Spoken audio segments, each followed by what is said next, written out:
What do you love about Chicago? I've been doing a lot more traveling recently. And so I've been able to try food in other places, and nothing can compare to Chicago. And I think that's one of the things I love the most about our city, the variety of food and how good it is, like the quality of food too. So we've got some really good food. And that's always something I miss when I'm like out of town. And it's only when I'm like traveling when I really want something like specific to Chicago. You're listening to Notes from Chicago with Ashley Phillips.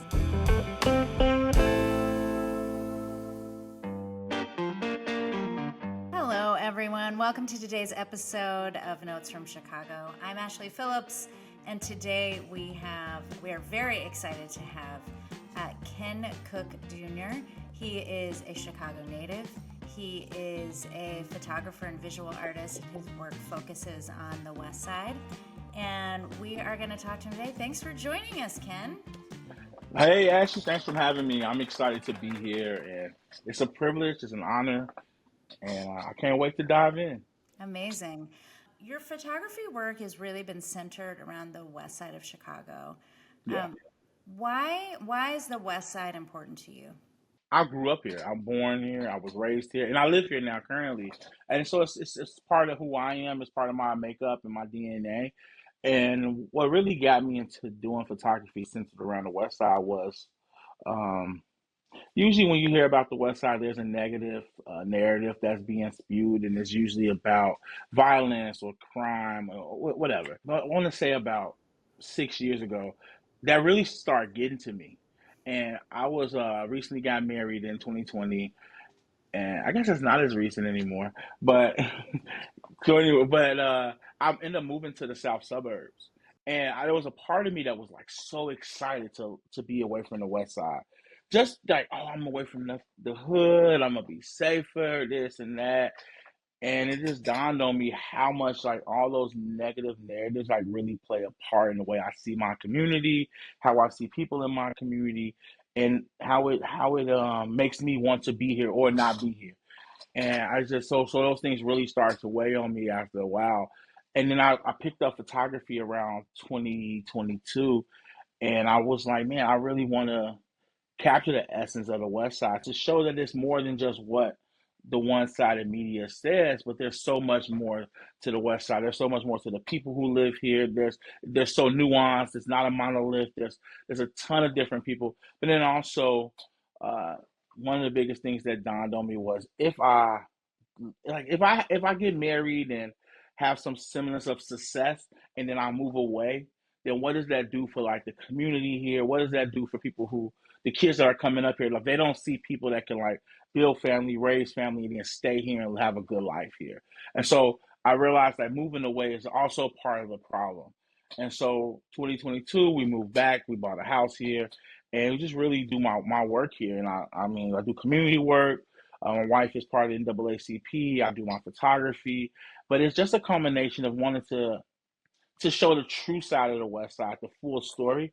And I think my work is centered around helping people be authors of their own story rather than someone else coming in to tell the story of West Siders for them. That's amazing. Were you a photographer before 2022, or were you taking photos before 2022?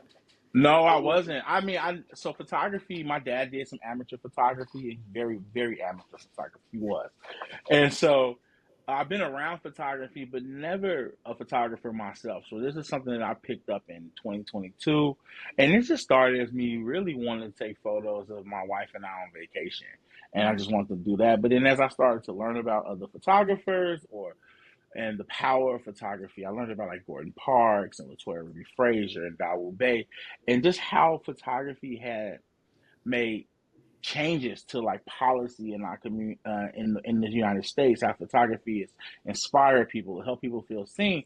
I just really felt that burden of responsibility, and I was like, man, I have a camera, I have relationships, I have access to my community, and I was like. I have a chance to tell a story that no one else can tell, and that's the true story of the West Side. Because these are my fam. This is my family. This is where I'm from. I know people. I'm connected here with people that they've seen me grow up. I'm watched people grow up here, and I've been here my whole life, and so I know the West Side. And so, who better to tell the story of this community than someone from this community? Absolutely. When did you? I am like really curious. Like you started this. You started this for the community, for yourself, but for the community, and wanting people to be able to tell their stories. When did you realize that this was interesting or impactful or communicating something or evocative or resonant with like a bigger, sort of beyond that community, like with a bigger group of people? When did you kind of realize like I have something interesting, like really interesting here? That's an interesting question. I think I don't know. I can't. I don't know if I can 100% know the answer to that because I really just make the work for people here, right on the West Side, I think you know what? As I'm thinking through that question, I think you're right though. I think the biggest when I realized it was how people on the West Side responded to it because like when you go through like the canon of photography through the years, or like even like Chicago collections, or you look at like archival canon, through archival collections throughout the city, there's always this missing piece of West Side history or West Side stories. And as I'm starting to create these stories through photography, and as photography starts to expand, I'll start to work on like the West Side Cultural Archive. And so that's something that I'm working on through an organization that I started last year called West Side Historical Collective. And just really realizing like how much the West Side has been looked over, or how there's this sudden stop in the history of the West Side. There's like history goes up into a certain point, and then it's just like it's so scattered or so sparse. It's like it's not accessible. And when I realized that, I mean, it was really last year's in my I had a residency with the city of Chicago through Chicago Public Library at Legler Regional Library, and I just started to realize like how much West Side history was not accessible, and then started really thinking about I don't think I ever sat down in a formal setting and learned about Chicago's West Side and the history and the culture. And it's like those things need to be taught and learned and they need to be accessible because how can we know where we can go if we don't know where we've been? And so when I started to look at like the photography, it's like I'm capturing life of everyday West Siders, and this is just not being seen. So I knew it was important then, but also when we started to build more relationships with community and started to look through old family photos, look through people's own personal archives, and just start to see how much was really missing. And I think that's really what sparked the idea that this is important and this needs to be seen. And so it just started to really push that narrative out to a broader audience, right? Like truncate, expand it from just merely just West Side work. 'Cause I do a lot of photojournalism here. I work for a local newspaper here on the West Side, and so I document through them as well. But like starting to push those stories out further than just here. And so recently, like last year, we was able to meet with like the MOCP, so the Museum of Contemporary Photography, and have some of my work acquired by into their permanent collection. And so figuring out how do I take these stories and put these into the ethos system where they can last forever and last beyond me. And so that's the idea. That's like how do I fill those missing gaps with this work in these stories? Do you have a favorite photo that you've taken? I know you have taken so many photos. Oh, this is tough. It's only tough because it changes all the time. I think right now I have this photo of like this couple with their kids, and they're standing outside. I was in the was covering the Danny Davis back to school parade this past summer, and this couple they were standing outside with their kids. It's like two kids, and it's the mom and the dad. And they're just hanging out on the West Side, and she's got like a bonnet on. But I right now that's like my favorite photo. It's called Family Outing, and it's on my website. But I love the photo just because like just the families there, and I think so many times it's like when you hear about West Side stories, like all these kids growing up with no father or this or that, but you see a complete family just hanging out, spending time together, and they're just the kids are there, and I just love the emotion in all their faces. And right now, that's my favorite photo. But if you ask me like a week from now, it probably would change because it changes all the time. I mean, but that's also favorite photo is like such a hard question. That's because so many photos I take, I feel like they have so much impact or there's a powerful story in so many of the images, and Yeah. I can even think about some images I take that I just love the stories behind how that photo came to fruition. But I have a favorite photo, I'm gonna go with that right now. But When you started taking photos in the neighborhood, Um, has the reception to that changed? Like when you first started and you were, I'm curious if you were coming up and asking people if you could take their photos or if you were kind of sat back and just taking photos versus now where I assume you're probably pretty well known in the community for photography. I've always came from an approach of like connecting with people. Because I think for me, I do photography, but I'm more of a community builder, people broker. I'll say I don't know, maybe I go with something like saying like that. But I've always taken pride in being able to like spend time, sit on people's couches, get to know them, because that's always the vibe of the vibe of like what I'm going for in my work is to tell the complete story. So I want to be able to take that time and get to know who I'm capturing an image of, make sure that I'm capturing them authentically, and that takes time for people to let their guard down. One advantage I have is I live here and I've always been active in the community. So I know a ton of people. They've seen me around. And so it was a smooth transition from like just going around, being outside and people seeing me, going to different community events to just having a camera in my hand. And I'm just letting people know, hey, listen, I'm documenting our community. And they were very, I mean, people loved it. And one of my proudest moments I'll say though is I had this open studio at my residency when it started at the library, and so many people came out from around the city. People who had never been to the West Side before came to visit my studio, and people who hadn't been there in years. I was blown away by like how many people came and all the reception and the love and the support that I had, and it was really grateful for that always. But one story stuck out to me in particular. A lady came by. Her name's Lisa Parker. She's West Sider, and she came to the library and it was in Legler, and she was just blown away. She hadn't been in the library in 30 years at Legler, but she used to go there with her mom all the time when she grew up. So she's just like at the opening, I got some pictures up on the wall, and she's looking at some of the work, and she just starts like tearing up. And I'm like, Lisa, what's going on? And she's just so moved to like be in that library again, like all those memories that came back of her and her mom going there when she was young, the nostalgia, seeing the West Side in like a different light. And she was just like overwhelmed with joy. And I'm like, man, I mean, this is why I do it. And she's tearing up. You know, I'm a thug, so no, I'm tough, so I'm just, I'm kidding. I didn't want to tear, so I'm like fighting my tears, but I'm like, Sure. man, I'm like, oh my gosh, it's just so. It was just a. I'm thinking about it now. I'm about to get to that, but it's such a powerful moment to like for someone to see that, experience that nostalgia, and really just feel a sense of pride in their community. Yeah. And I'm just like, goodness sake. And this is what I do it for. There's so many different moments like that. And I just think those really move me to keep going and to really have that personal connection with people. And just to spend time and know what people want to, how do people want to be depicted, you know? So, Yeah. That's awesome. That's really that must feel so good. I mean, to like have people who grew up around there and like really see the photos and really feel it. yeah, no. It's some of the most powerful. It's the most powerful stuff. And it's so moving. Like it validates the work, you know. And I think that that's the most important part for me is that because I never feel like the work's about me, but it's more so about the people that I'm documenting, and to know that they're being moved or they're being in places that they never imagined. Like I shared a little earlier about MOCP collecting some of the work. So one of the photos that's at MOCP is a group of kids from Nash Elementary School that's here on Hmm. the west side as well. And those kids are like they're gonna go to like a field trip to the museum and they're gonna see their self in like a museum collection. And for me, it's like that's such a beautiful thing. Yeah.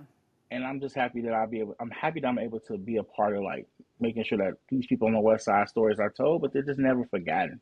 In addition to your own personal photography, you've also done photojournalism. You mentioned at least one publication that you have done some work for.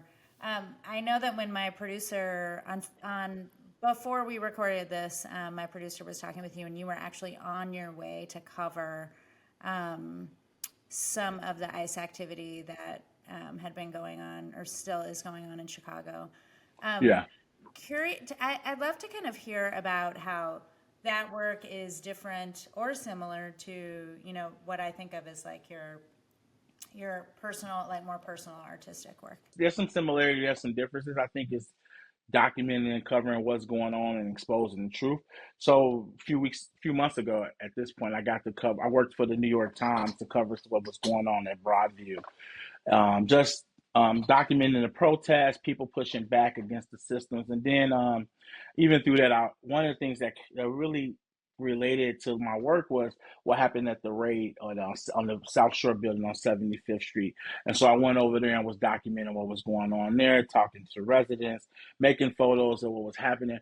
But I think in the grand scheme, it all fits into my ethos of work because my work is about people and giving people a chance to tell their stories, and I know that through documenting, making photos, talking to people, like I'm on the ground and just really figuring out how people, the everyday person is like perceiving what's happening and the repercussions that's really happening, and I know that the coverage of ICE has been it's been massive here in Chicago because it's just such a I don't know, it's such a big city. It's polarized. I mean, so we've been a lot of coverage, but I've really been able to tap into people in places that are not getting a lot of coverage. So recently, I went down to Memphis to work and to cover Oh what's wow. going on down there. Yeah, so me and a few of my colleagues, we drove down to Memphis, and we did that first week of December, and we were there for like a week. And Memphis is it's not getting a lot of national coverage because Yeah. Memphis is not as it's not as like advantageous as like a Chicago, right? Because that's just how media can work at times. We want what it was advantageous, but what's going on in Memphis is by far it's some of the most heartbreaking stuff I've seen. They're almost like they're under well not even almost they're under like a federal occupation. And, you got Yeah. agents from you got the FBI, you got U.S. Marshals, I mean, the IRS has a criminal investigation unit. They're there, and I was just down there meeting residents, sitting on people's couches, talking to them about what's going on, documenting police and state troopers and ICE agents working together to arrest and detain people, and it was just. And I go to Memphis pretty often because we got family there, and so to be there and kind of just see it as like a ghost town is I mean, the businesses are being hurt because people are not coming out to shop. They're afraid because in Memphis, they're not just going after one particular ethnicity group. They're targeting black and brown in Yeah. Memphis, and they're doing it through traffic stops, it's horrific, and people are just not coming out. They don't want to be bothered. It was crazy because me and my colleagues we covered this guy getting pulled over in Memphis, and they were like 30, 40 federal agents for one person. And it was crazy. It was mind blowing. I've never seen so many federal agents for one person. And they're tearing his car apart. They're ripping out his seats. They're in his trunk. They're under his hood looking for stuff. I'm like, man. And so he ended up going to jail. They put him over for some tents, and they took him to jail. He had like I think he might have had some a warning. So I can't really remember the details. They weren't giving us much details. But after it was all over, we pull out, and the federal agents follow us for like 4 blocks. And so they're following us because they're like, who are these guys? Because in Memphis there's no press, so we're wearing like our press identifications, and you know we're press, but there are no press people following this and documenting. So they're like, who are these? And they use intimidation down there to kind of like the people who are pushing back, which is a very small group of people, and they try to use intimidation to get them to stop. And so the federal agents follow us for about 4 blocks, and I'm like, man, they're trying to intimidate us, but I mean, just kind of see that what's going on there. It's really sad, and I think I mean it's just comparing that like with my work. Yes, I'm here. I shoot a lot of West Side stuff, but also the work is also about like telling these stories and getting these stories out that I think that matter, that are being like suppressed by whatever they're being suppressed by mainstream media or like maybe just people don't think that they're important to tell. And so that's kind of what my work is about, is like finding these stories to tell. So there is some similarities, but Memphis, Ice, and West Side, those are very different um, subject matters, but For some sure. intertwining for sure. But yeah. I grew up in Memphis, Oh and wow. yeah, and I actually was there over the holidays, and um, we saw like we went to a Grizzlies game, and we saw armed military like out on Beale Street, Yeah. which was Yeah, like, National Guard, right? It's yeah, yeah. I mean, it was so, I'm like, it was so weird. I mean, it was just very, very weird. And I agree that like the stories, there's not a lot of press, certainly not mhm. as much as coming out. I mean, I'm here in Chicago, so I'm also like more tuned into it, but there's not a lot of press coming out of Memphis about what's going on down there. And it's, I think like as someone who grew up there, like um, it's it's just it's a city that really has always struggled, or not always struggled, but like it's like I, I feel like so much like the city, like things will happen, or it feels like things Yeah. are happening, and then things aren't happening, and but like again, I feel like over and over things like what you see happening right now with a federal occupation, Yeah. a majority black city, and like targeting black and brown people. I mean, like it's just it's awful. I mean, and it really feels like history repeating itself, particularly Yeah. there, because the history is like of that is so strong there. On the other side, there's a very strong history of resistance there as well. It Um, is. But you're right though. That history of like that weight of oppression. I mean, that's the city that I mean Martin Luther King was murdered there, yeah, assassinated in Memphis. And I think I don't know, when I'm there, I feel that energy still. Like I'm yeah, just like yeah, the armed guards walking around, National Guard in the shopping centers. Like I was going to like Walmart and there's like National Guards everywhere. I'm like, man, it's crazy. yeah, But also at night, like they're just pulling people over. Like I remember driving back to where we were staying at, and we just saw maybe 5 to 6 people pulled over in like a 9 minute span.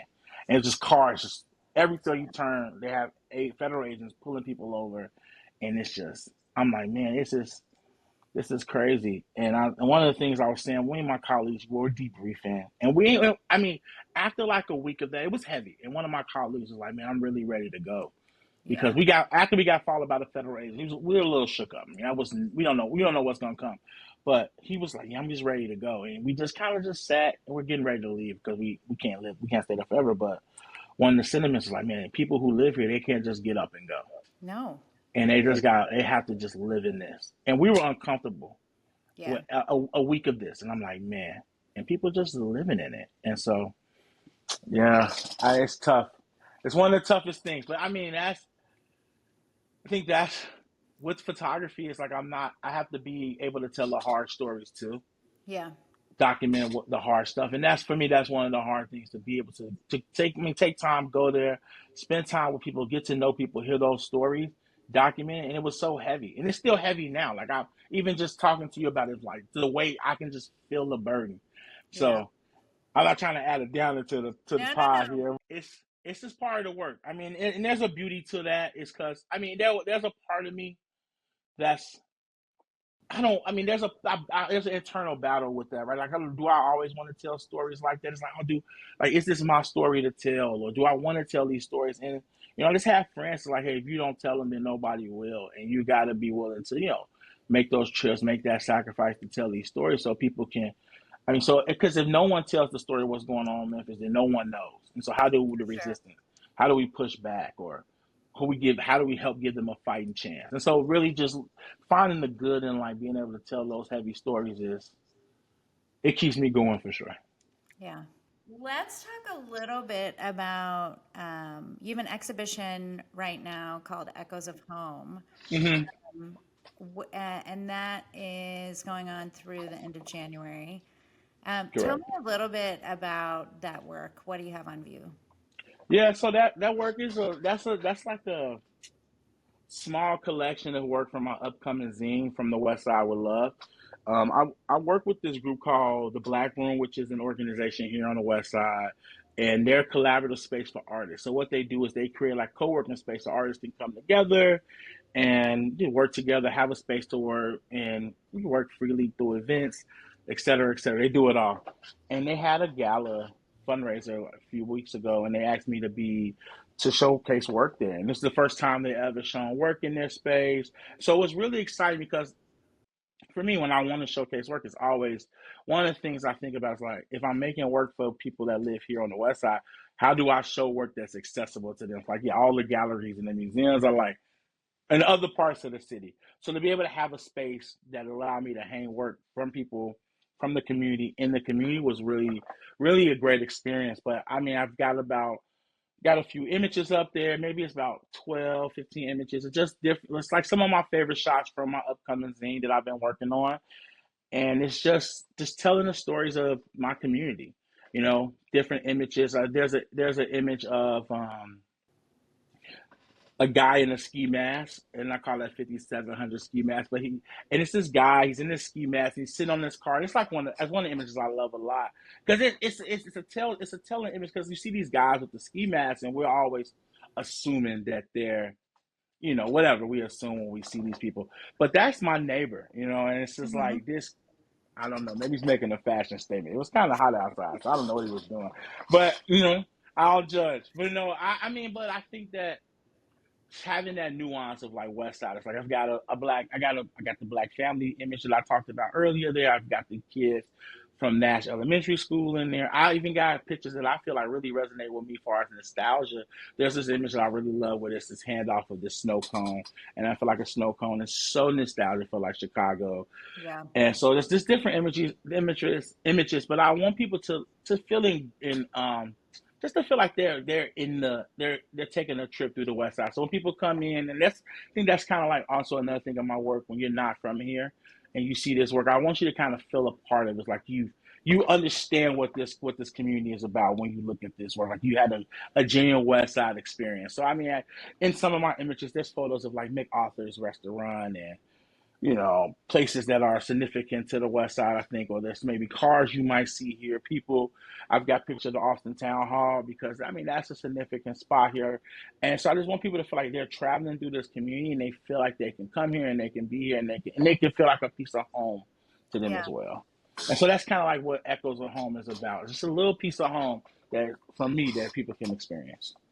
And it sounds like, just based on the way you were talking about it, it is an introduction or sort of like maybe like a foundation that you're building upon, that you're building your zine upon. So I'd love to hear more about the zine and kind of like your plans for that. Yeah, so I've been working on this zine for quite some time, and I'm excited about it. It's taking a little longer than I was expecting because I'm just trying to make it perfect. I think it's like my first like solid offering to the world. I think, and so I want it to be great, but I also want it to be I want to take my time and make it amazing because I want people from my community to get it. I want them to feel like I put as much as work as they did into this. Like by them, like letting me take their images, by them spending time with me, them talking to me, letting me get to know their stories.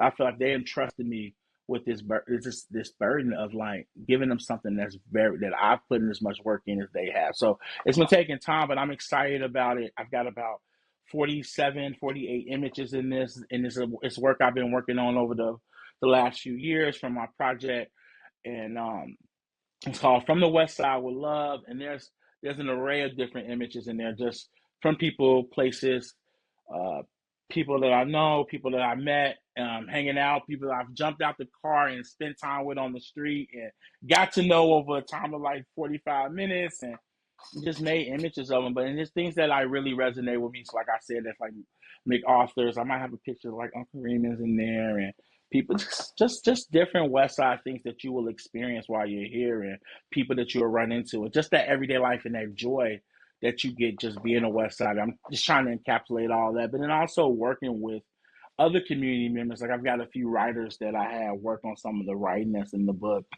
um, a man by the name of Mark Allen Boone. He's a writer. He started the West Side Writers Guild back in the '90s here on the West Side. He worked with like five other West Side writers. They got together. I think it was monthly at Legler Regional Library, and they would have critiques. They would write together. They would apply for opportunities together, and they even put a book together that they published themselves, I think they published themselves called the Writers Guild. And so I had him write in there. I also worked with another a screenwriter, Alexi Young, who did a short film called Take 290. That's about a West Side South Side relationship. And so she wrote something for that. I actually got a part from her short film that wasn't in the short film, so she gave me a little piece of it. It was cool. It's a story about the couple riding through the West Side, and it's just kind of like mentioning some of the things they're seeing, and it goes so well with the images. And then I had a poet by the name of Megan Marshall. She wrote a poem about.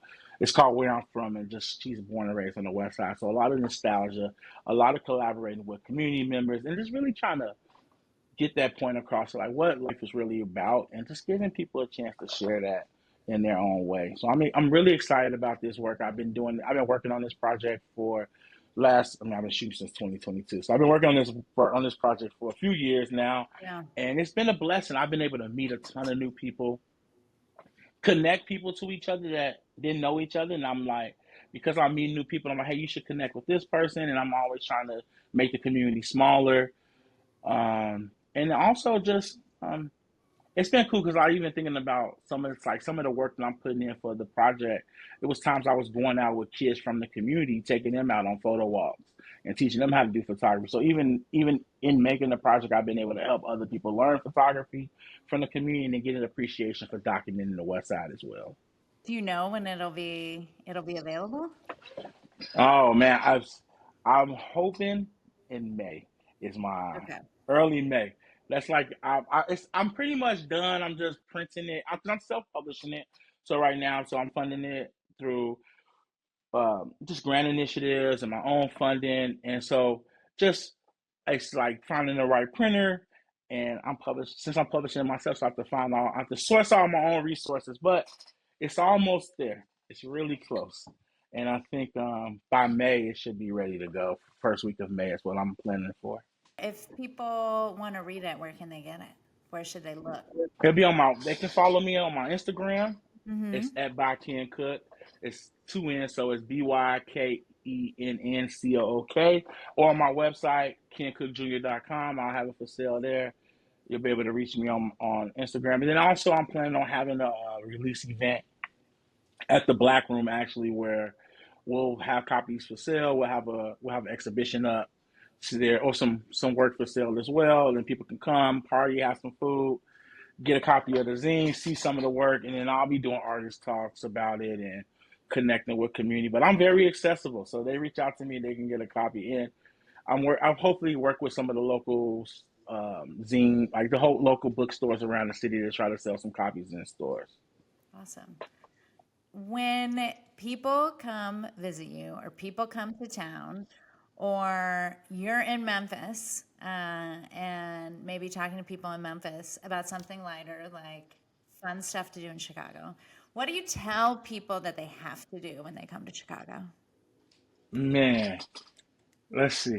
Oh my gosh, this is so hard for me because I haven't really lived a tourist life in Chicago yet. But it's something about living here. Like I don't really do the touristy things, but I do love going to the conservatory. I feel like that's a beautiful place. There's a lot to see, a lot to do. It's common. I think that's one thing I would say. You have to visit the conservatory. Also, like I'm into like the art scene, so we have some amazing museums and galleries. We have Southside Community Art Center, which is they're closed right now for renovation, but that's a beautiful place to see. Very historical place. It's been around for 85 years. It's the last art center left in the nation, and so well that was made in that time, and it's just a beautiful place to see. We got MCA, obviously filter photo gallery. I have to say that because I work for the gallery, and then MOCP. Like they're great museums, and then you gotta get the food, and you gotta do Illuminati's for the pizza. That's my spot. I love them. You don't have to do deep dish. We don't really be eating that. Get you some great Illuminati's. Uh, Visit. I mean, the conservatory is on the west side. I think that's a beautiful place, and I think people just can experience the fullness of Chicago. I think a lot of people come and they do the downtown stuff, but there's some great community stuff to do here. There's so many different things, and so I would say what those I named would be the places I say you got to go. And yeah, that's a good question, though. Love it. All right, Ken, I think we are at the end of our time. So thanks so much for spending Thank all the you. time, for sharing all of this. I really appreciate it. It was awesome and inspiring to hear.